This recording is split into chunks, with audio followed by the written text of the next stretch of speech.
What's not to like about new construction? I mean, the peace of mind of just knowing you won't have any upcoming repairs actually in the near future, plus having the ability to choose from the latest finishes that suit your tastes and design choices, and the bonus of a builder warranty. So you may be asking yourself, what am I missing? Pay no attention to that man behind the curtain. The great and Oz has spoken. Well, there are some things you should pay attention to when buying new construction. I'm going to give you 7 tips so you can be ahead of the curve when purchasing that new construction home.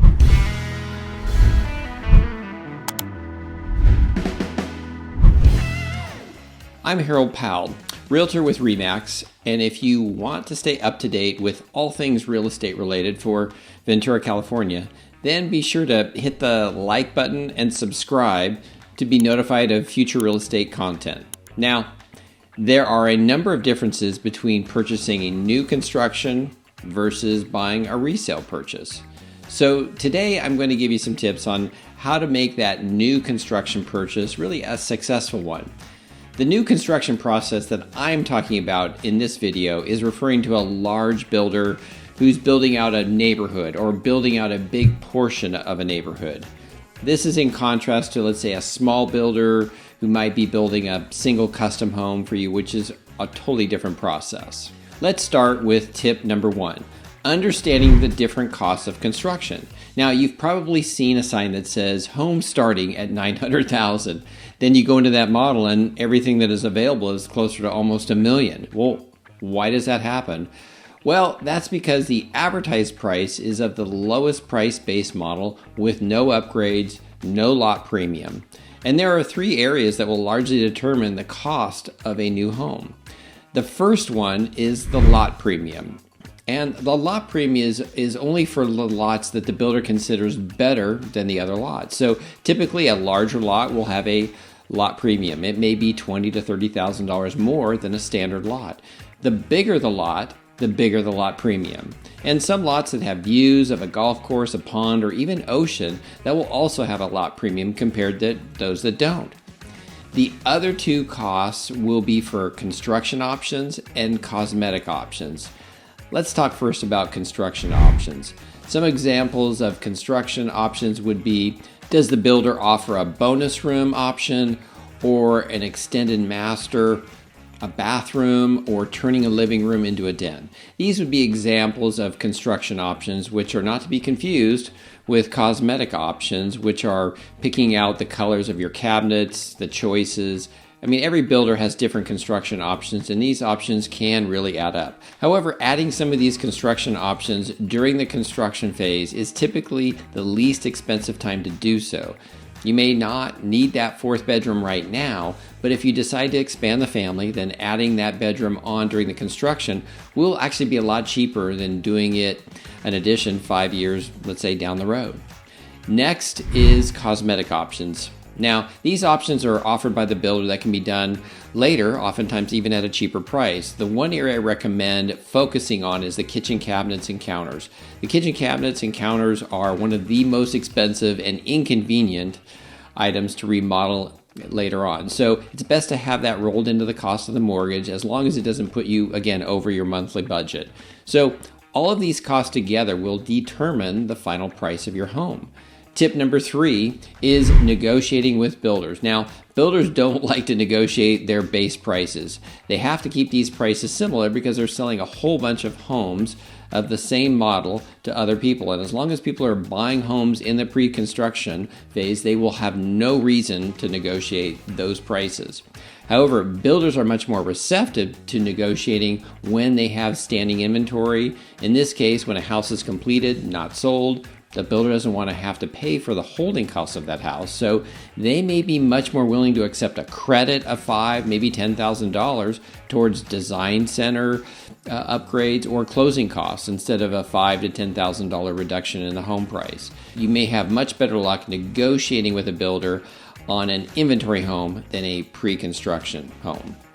So tip number 4, use a realtor. As you can see by now, there are quite a few options to consider, and having someone in your corner that knows the ropes and process can be very valuable. The builder sales reps can answer obviously all the questions that you may have in order to purchase the home, but those sales reps again are working for the builder and as well represent the builder. So finding a realtor that's familiar with the new construction process can actually be very, very helpful on insights and into your decision-making process. More importantly, it costs you nothing to have a realtor involved in your process. It's kind of like having an attorney provided for you for free legal advice in a court case. I mean, ideally, you'll need to register your realtor at the building sales office the first time you go into the office. Otherwise, you still may be able to register a realtor by adding his name or her name to the sales card. But it's best if your agent is there with you initially. If you don't do it then, you'll basically have missed out again on your ability to have someone that can advise you and again, being in your corner. One additional bonus we give our buyers that hire us is we have our own interior design person, give them up to 3 hours of free design advice to help them with some of the substantial cost-saving options that you can choose from and actually look or can consider other options outside of the builder design room at a much lower cost. For example, we saved a client actually a considerable amount of money with more personal design options by doing the kitchen backsplash after the close of escrow. Other areas to upgrade after the sale are like lighting, plumbing, and even custom paint colors. This will also create a much more custom look versus the typical 3 builder options. And I tell my buyers, if you happen to go into a model home without me, which happens because buyers will go out on weekends and they have 30 minutes to kill, so they run into a model home, just tell the sales rep that you're working with a real estate agent. And that usually is sufficient. Otherwise, I just recommend they write my name on the sales card when they're actually in the sales office. Now, the sales rep may make you feel like you have to act now or sign a contract because other buyers are coming in an hour to put down a deposit. Take a breath, call your agents. That's exactly what they're there for. Tip number 5, closing costs on new construction homes. Every builder is different, but no matter which builder you are using, make sure you pay very close attention to the closing costs. Most large builders push all the closing costs except for the real estate fees and some other fees over to the buyer side. This can be actually several thousands of dollars that you wouldn't be paying in closing costs if you were buying a resale home. Now, before you get annoyed about that, a lot of builders offer a monetary incentive or a rebate if you use their preferred lender. That rebate will often cover the increase in closing costs. So you understand that builders will use this rebate as a big incentive when actually it's just covering the costs that you wouldn't have had to pay if you bought a resale house. So what about that preferred lender? Well, that builder wants you to use their lender because it really does make it easier for them to track and fund and close on the home in a timely fashion. So most of my buyers actually do use their preferred lender because they want the rebate, since a rebate can be very significant. That being said, you'll still need to do your due diligence and talk to other lenders and make sure that the interest rate that they're offering you one is a fair one. Which now brings us to number 6, inspections. Yes, you can do home inspections on new construction homes. Doing a home inspection just before closing to check and make sure that everything is functioning correctly is beneficial because you'll end up now with a report that you pass on to the builder and they can add all those items to the punch list. So everything is more or less going to be perfect to some extent when you close on your home. Now, you may be thinking, I'm buying a new home because the builder offers a wonderful warranty that covers anything that happens after you move in, right? Well, and that is correct. But it's a lot easier to deal with issues prior to closing than dealing with them after closing. So get that home inspection. Last, number 7, construction timelines. Now, your builder may tell you that the home will be ready to move into in 6 months. And understand that that's their goal. But the reality is they never know exactly how long it's going to take to actually finish.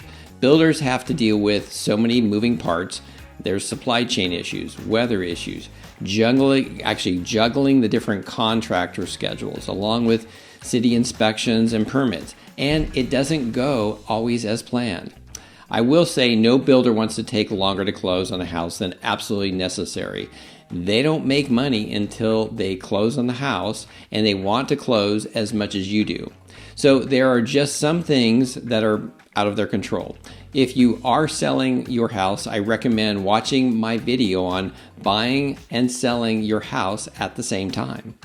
So if you are selling your current house, or you have a lease that ends close to the time that your house is supposed to close, then make sure you look into a backup plan just in case there's a delay.